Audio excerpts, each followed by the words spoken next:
ইমাম সাহেবের পিছনে নামাজ আদায় করি, ইমাম সাহেব যখন আল্লাহু আকবার বলে নিয়ত বাঁধে, তখন আমরা যদি আল্লাহু আকবার বলে নিয়ত বাঁধি,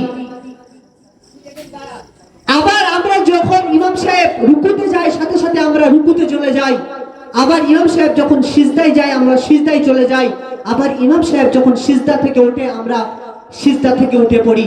ঠিক এমন ভাবে নামাজ শেষ করে দেয়, তখন আমরাও নামাজ শেষ করে দেই। তো এই যে নামাজের জন্য ইমাম সাহেবকে যেমন ভাবে আমরা ইতাআত করছি, নামাজের জন্য ইমাম সাহেবকে যেমন ভাবে আমরা অনুসরণ করছি, আজ আমাদের সামাজিক বিষয়গুলো যদি ইমাম সাহেবের উপরে রেখে তাকে অনুসরণ করে চলতাম, আমার মনে হয় এলাকায় কোনো রকম ঝামেলা ঝগড়া আর বিবাদ সৃষ্টি হতো না। আলহামদুলিল্লাহ নাহমাদুহু ওয়া নাস্তাঈনুহু ওয়া নাস্তাগফিরুহু ওয়া নু'মিনু বিহি ওয়া নাতাওয়াক্কালু আলাইহি ওয়া নাউযু বিল্লাহি মিন শুরুরি আনফুসিনা ومن سيئات أعمالنا من يهده الله فلا مضل له ومن يضلله فلا هادي له ونشهد أن سيدنا وشفيعنا وحبيبنا ومرشدنا ومولانا محمد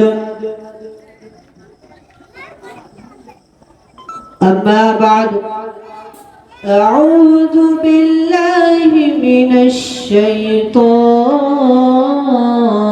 الرجيم بسم الله الرحمن الرحيم أقيموا الصلاة وآتوا الزكاة وقرضوا الله قرضا حسنا صدق الله العظيم وقال رسول الله صلى الله عليه وسلم من ترك الصلاة متعمدا فقد كفر أو كما قال عليه الصلاة والسلام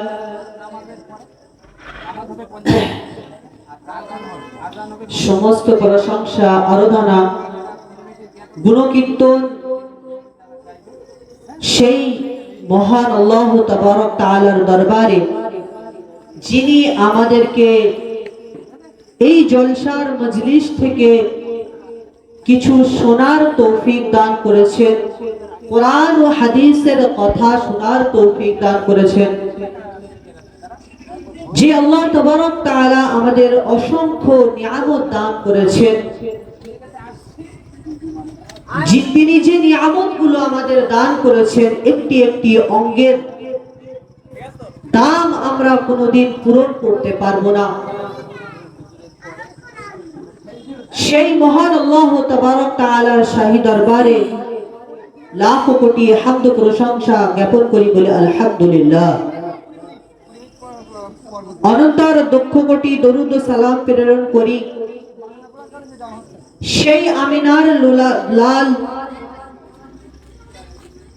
আব্দুল্লাহর দুলাল নবী কুলের শিরোমণি, বিশ্ব জগতের শ্রেষ্ঠ মানব, জানার ব্যাপারে আল্লাহ তাবারক তাআলা রাহমাতুল লিল আলামিন বলে আখ্যায়িত করেছেন। জানার ওসিলা করে আমরা এই ধরার বুকে এসেছি, জানার ওসিলা করে আল্লাহ তাবারক তাআলা এই পৃথিবীর বুকে সমস্ত মখলুকাতকে, সমস্ত জীব জন্তুকে, বৃক্ষ লতা সব কিছুই সৃষ্টি করেছেন। আজ পর্যন্ত সেই নবী আমাদের জন্য, এই উম্মতের জন্য মদিনার সবুজ গম্বুজের নিচে শুয়ে শুয়ে কেঁদে জারে জার হয়ে চলেছেন। তানার তরে লাখ কোটি দরুদ ও সালামের নজরানা পেশ করি বলি সাল্লাল্লাহু আলাইহি ওয়াসাল্লাম।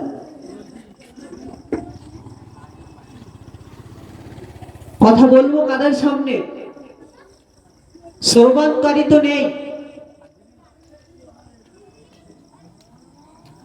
স্টেজে বক্তা বক্তৃতা করবে, স্টেজে কোরআন হাদিসের কথা হবে, আর ময়দানে শ্রবণকারী ফাঁকা হবে।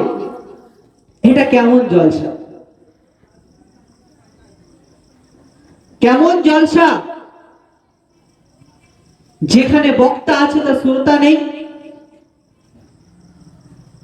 সেজন্য অনুরোধ করব, এ জলসা মানে এখানে জলসা হলো বসার জায়গা, জলসা বলা হয়। আর প্রকৃত এই জলসার অর্থ হলো বসে কিছু কোরআন ও হাদিসের কথা শ্রবণ করা, এই জলসার অর্থ হলো।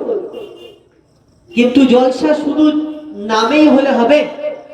শ্রবণকারী আর বক্তা সমান সমান হতে হবে। যেমন বক্তা বক্তৃতা করবে, তেমন শ্রবণকারীরাও শুনবে। শুধু তাই নয়, এই জলসার গুরুত্ব অনেক বেশি। এই জলসার গুরুত্ব সম্পর্কে ফাজাইলের কিতাবের মধ্যে এসেছে, যেখানে কোনো দ্বীনি মজলিস হয়, আল্লাহ এবং আল্লাহ রাসূলের কথা যেখানে হয়, সেইখানে ফেরেশতাদের ভিড় লাগতে লাগতে লাগতে লাগতে আসমান পর্যন্ত ঠেকে যায়, আল্লাহর আরশ পর্যন্ত ঠেকে যায়। এবং ফেরেশতারা, একদল ফেরেশতা আসতে থাকে আর একদল ফেরেশতা যেতে থাকে। তখন আল্লাহ তাবারক তাআলা ফেরেশতাদেরকে জিজ্ঞাসা করেন যে, এ আমার ফেরেশতা, তোমরা কোথা থেকে আসছো, কোথা থেকে যাচ্ছ? তখন ফেরেশতারা বলে, এ আল্লাহ, এ রব্বুল ইজ্জত, তোমার বান্দা বান্দিরা, তোমার প্রিয় বান্দারা অমুক জায়গায় একটি দ্বীনি মজলিস কায়েম করেছে, যেখানে তোমার কথা এবং তোমার হাবিবের কথা, তোমার কিতাবের কথা, তোমার রাসূলের হাদিসের কথা সেখানে আলোচনা হচ্ছে। তখন আল্লাহ তাবারক তাআলা বলেন, এই ফেরেশতা, তোমরা সাক্ষী থাকো যে এই মজলিসে যারা বসেছে বা এই মজলিসে যে সমস্ত বান্দা বসে দ্বীনে ইলম শিখছে, যারা আমার কথা এবং আমার হাবিবের হাদিসের কথা শ্রবণ করছে, তাদেরকে তারা জান্নাতি হবে, সেই হিসেবে তোমরা সাক্ষী থেকো। এত গুরুত্বপূর্ণ একটি মজলিস। কিন্তু মজলিসের গুরুত্ব বলে লাভ কি হবে? ফাঁকা তো মজলিস, বলে উলুমনে মুক্ত ছড়ানো। ঠিক তেমনই হচ্ছে এখানে। কাকে শোনায়? তো যাই হোক, আমি কোরআন থেকে একটি আয়াত পড়েছি। আল্লাহ তাবারক তাআলা কোরআনের মধ্যে বলছেন, وَأَقِيمُوا الصَّلَاةَ وَآتُوا الزَّكَاةَ وَاقْرِضُوا اللَّهَ قَرْضًا حَسَنًا। وَأَقِيمُوا الصَّلَاةَ, তোমরা নামাজ কায়েম করো। وَآتُوا الزَّكَاةَ, এবং তোমরা তোমাদের অর্থ থেকে যাকাত প্রদান করো। وَاقْرِضُوا اللَّهَ قَرْضًا حَسَنًا, এবং তোমরা তোমাদের অর্থের উত্তম অর্থকে খরচ করো। তো যাই হোক, আল্লাহ তাবারক তাআলা এই আয়াতের শুরু অংশে বলেছেন ওয়াকিমুস সালাহ, অর্থাৎ তোমরা নামাজ কায়েম করো। এটা আল্লাহ তাবারক তাআলার আদেশ।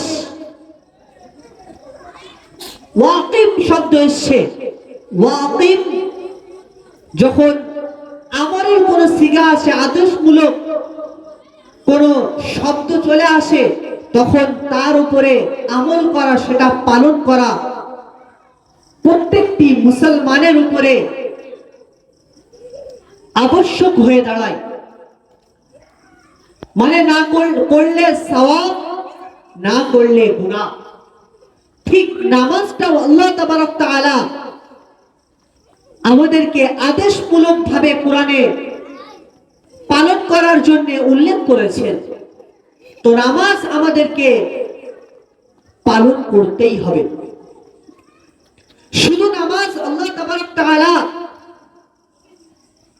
তার আদেশের জন্যই দেয়নি, বরং আল্লাহ তাবারক তাআলা নামাজকে এই কারণেই বান্দাদের মধ্যে দিয়েছেন, যাতে বান্দাদের মধ্যে মহাব্বত তৈরি হয়। আজ আমাদের সমাজে জায়গায় জায়গায় দেখা যায় সকাল বিকাল সন্ধ্যা সব সময় যেন ভাই ভাইয়ে, পাড়া প্রতিবেশীর সাথে, এক গ্রাম আর এক গ্রামের সাথে এমন ভাবে ঝগড়ায় লিপ্ত রয়েছে। সারাদিনে যে কতবার ঝগড়া হচ্ছে তার ইয়াত্তা নেই। কারণ কি? নিজেদের মধ্যে মহাব্বত নেই। আর নামাজ শিক্ষা দেয় মহাব্বত। কিভাবে শিক্ষা দেয় একটু ভাবুন।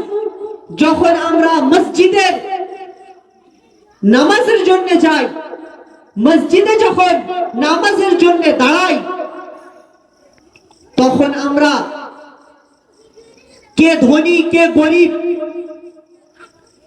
কে ভিখারি, কে রোগগ্রস্ত, কে ছোট বড় এমন কিছু দেখি না। আমরা পরস্পর দাঁড়িয়ে যাই। এই যে লাইনে দাঁড়ানো, কাতারে সকল ব্যক্তির সমান অধিকারের সাথে দাঁড়ানো, এটা কিন্তু সকলের মহাব্বত শেখায়। এখানে কোনো ভেদাভেদ শিক্ষা দেয় না। ঠিক তেমনি একটি গ্রামে যখন একটি লিডার হবে, যদি সেই লিডারের কথা অনুযায়ী গ্রামবাসী চলে, তাহলে কিন্তু সেই গ্রামের উন্নতি হবেই হবে। কারণ এই শিক্ষা আমার রাসূল সাল্লাল্লাহু আলাইহি ওয়াসাল্লাম দিয়েছেন। আমার রাসূল সাল্লাল্লাহু আলাইহি ওয়াসাল্লাম সর্বপ্রথম মদিনার সবথেকে উত্তম এবং সবথেকে সচ্ছল লিডার হয়েছিলেন। তিনি নেতৃত্ব দিয়েছিলেন মুসলমানদের। তারপরে ওমরে ফারুক রাদিয়াল্লাহু, তারপরে হযরত আবু বকর রাদিয়াল্লাহু তাআলা আনহু নেতৃত্ব দিয়েছিলেন। তারপরে ওমরে ফারুক রাদিয়াল্লাহু তাআলা আনহু নেতৃত্ব দিয়েছিলেন। এমন ভাবে এই নেতৃত্বের বিষয়টা এখনো পর্যন্ত চলে আসছে। তো যারা নেতৃত্ব দিয়েছিলেন তারা হলো এলাকার ইমাম সাহেব। আমরা ঠিক যেমন ভাবে ইমাম সাহেবের পিছনে নামাজ আদায় করি, ইমাম সাহেব যখন আল্লাহু আকবার বলে নিয়ত বাঁধে, তখন আমরা যদি আল্লাহু আকবার বলে নিয়ত বাঁধি, আবার আমরা যখন ইমাম সাহেব রুকুতে যাই, সাথে সাথে আমরা রুকুতে চলে যাই। আবার ইমাম সাহেব যখন সিজদায় যায়, আমরা সিজদায় চলে যাই। আবার ইমাম সাহেব যখন সিজদা থেকে ওঠে, আমরা সিজদা থেকে উঠে পড়ি। ঠিক এমন ভাবে নামাজ শেষ করে দেয়, তখন আমরাও নামাজ শেষ করে দেই।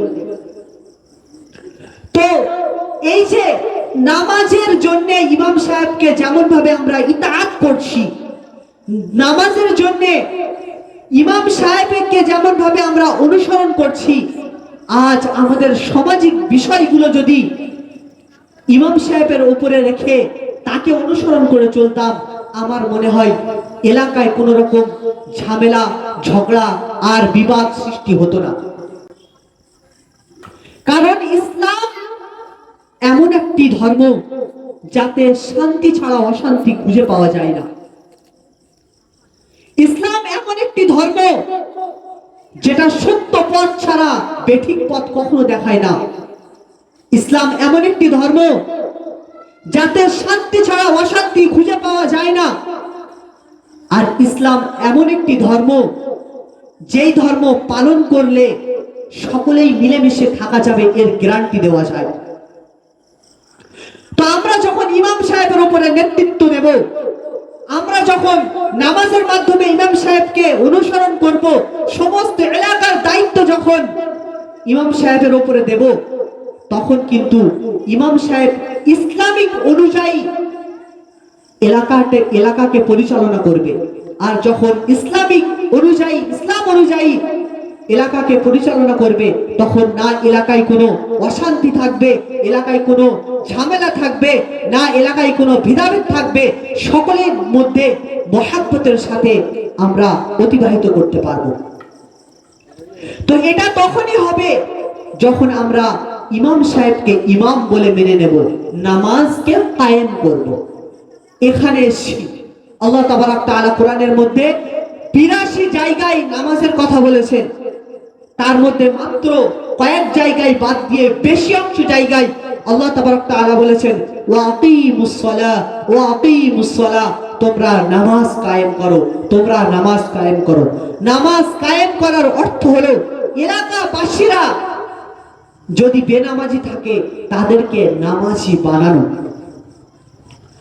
আর নামাজি তখনই এলাকাবাসী হবে যখন আমরা একজন ইসলামিক ব্যক্তিকে এলাকার লিডার হিসেবে মানব।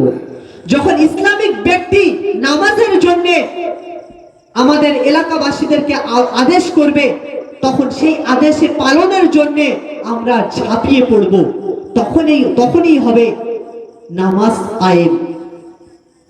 এখানে কিন্তু নামাজ শুধু পড়ার কথা বলিনি। যারা মনে করছে আমরা নামাজ পড়ি তারা পার পেয়ে যাচ্ছে, এমন নয়। যারা নামাজ পড়ছি তাদের দায়িত্ব হলো যারা নামাজ পড়ে না তাদেরকে নামাজ পড়ানো। এর নাম হলো নামাজ কায়েম করা। নামাজের ব্যাপারে যদি আমরা একটু আমার নবীর দিকে লক্ষ্য করি, তাহলে বোঝা যায় এই নামাজটা আমার রাসূল সাল্লাল্লাহু আলাইহি ওয়াসাল্লাম 5 রাকাত এই জন্যই রেখেছে যাতে করে আমরা জান্নাতে যেতে পারি। অ্যাকচুয়ালি বান্দা আর আল্লাহর মধ্যে যাতে মহব্বত হয়, সেজন্যই নামাজ আমার রাসূল সাল্লাল্লাহু আলাইহি ওয়াসাল্লাম কমপক্ষে 5 রাকাত আল্লাহ তাআলার কাছে সুপারিশ করে রেখেছেন। এর ঘটনা ঠিক এরকম রয়েছে।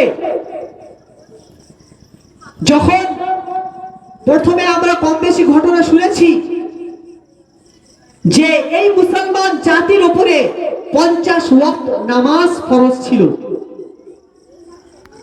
আমরা তো এখন 5 ওয়াক্তই পড়তে পারি না, আর 50 ওয়াক্ত দূরের কথা। যখন 50 ওয়াক্ত নামাজ আমাদের উপরে ফরজ ছিল, রাসূল সাল্লাল্লাহু আলাইহি ওয়াসাল্লাম মিরাজে গেলেন। মিরাজে গিয়ে আল্লাহ তাবারক তাআলার কাছে আরজ করলেন, হে আল্লাহ, আমার বান্দারা তো 50 ওয়াক্ত নামাজ পড়তে পারবে না, সুতরাং আল্লাহ তাআলা আপনি আমার বান্দাদের জন্য নামাজ 50 ওয়াক্ত নামাজ আপনি কমিয়ে দিন। তখন আল্লাহ তাবারক তাআলা রাসূল সাল্লাল্লাহু আলাইহি ওয়াসাল্লামকে বললেন, যাও, আমি 5 ওয়াক্ত নামাজ কমিয়ে দিলাম, তাহলে রইল 45 ওয়াক্ত।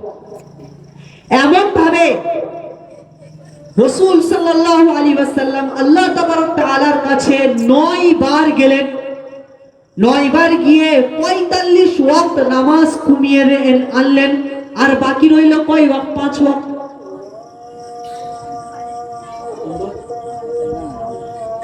5 ওয়াক্ত যখন নামাজ বাকি রইল, তখন মুসা আলাইহিস সালামের সাথে দেখা হয়েছে। তখন মুসা আলাইহিস সালাম বলছেন, এই হাবিব, এই আল্লাহর রাসূল, তুমি যাও, আবার যাও আল্লাহর কাছে গিয়ে এই 5 ওয়াক্ত নামাজও কমিয়ে নিয়ে এসো। তখন আল্লাহর নবী সাল্লাল্লাহু আলাইহি ওয়াসাল্লাম কষ্টের সাথে বলছেন যে, ইয়া মুসা নবী, আপনি আমাকে যেতে বলছেন, আমি তো 9 বার গিয়েছি, আমি আবার আল্লাহর কাছে কেমন করে যেতে পারি? আর আমি যদি আবার আল্লাহর কাছে গিয়ে এই 5 ওয়াক্ত নামাজও কমিয়ে নিয়ে আসি, তাহলে আমার বান্দারা কি ইবাদত করবে, আমার বান্দারা কিভাবে আল্লাহর অনুসরণ করবে। এই যে 5 ওয়াক্ত নামাজ যদি আমার উম্মতের উপরে থাকে, তাহলে আমার উম্মত এই 5 ওয়াক্ত নামাজে কমসে কম 5 বার তো আল্লাহকে স্মরণ করবে।